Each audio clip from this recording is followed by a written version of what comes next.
Hi, my name is Steven Loera, and I'm really excited to have learned or have been introduced to the Civic Action Project website.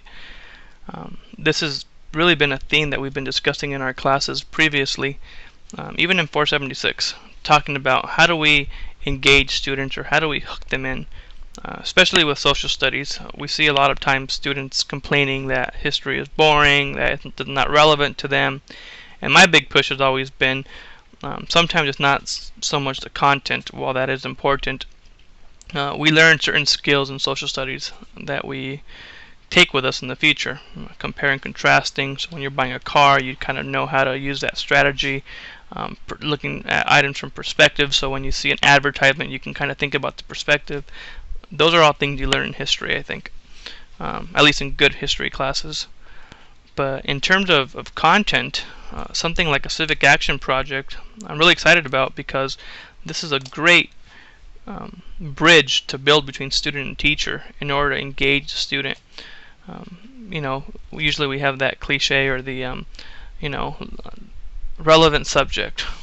Should we be wearing uniforms in school? And while some people may be passionate about it, it's something that's short-lived. I think as an effective teacher, I'd be able to go into my community, talk to the people, see what the issues are, or what ordinance has been passed recently that affects my students and their families, and find a way to integrate that into my curriculum. I think this would be hugely beneficial, because it would be something that the students, I think, would be vested in. On top of that, I'm excited that CAP really integrates technology into the program, and that helps satisfy the Common Core standards that we have being rolled out, and it really creates an environment of digital citizenship. So that's something that we can have students collaborate with and work to really put out a product.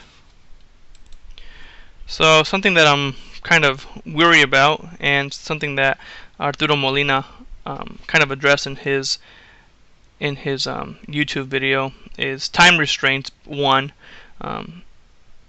we have to recognize that we are on limited time, and that sometimes a project like this that could have been taught in 2 to 3 days might take up to 2 weeks with something like a Civic Action Project.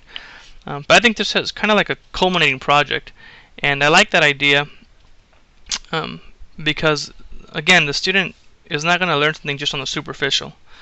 It's something going to be tangible that they can take with them, something that they're going to be vested in, and not only that, but they'll be able to really draw from past experiences, tap into prior knowledge, and really focus on the lesson at hand.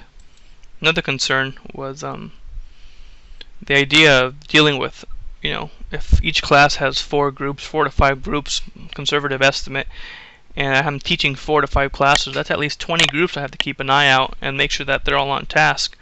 That's hard. And again, Arturo suggested a few ideas, really implementing deadlines and making sure students are very cognitive of those deadlines. That's a good idea. I also figured strategic group placement. Instead of allowing students to place themselves into a group where they might just be with their friends, I might take some time and really form groups that have a broad array of learning modes. But again, overall, I'm really impressed and grateful to have been introduced to the Civic Action Project. This is something really that I will work hard to implement and to utilize. And like Arturo Molina said in his YouTube video, his first time around it went okay. Wasn't as pristine as he might have imagined it in his head, but it's something to work on, and eventually the outcome will be truly beneficial. So thank you again for this introduction to Civic Action Project, something that I fully intend to implement in my classroom.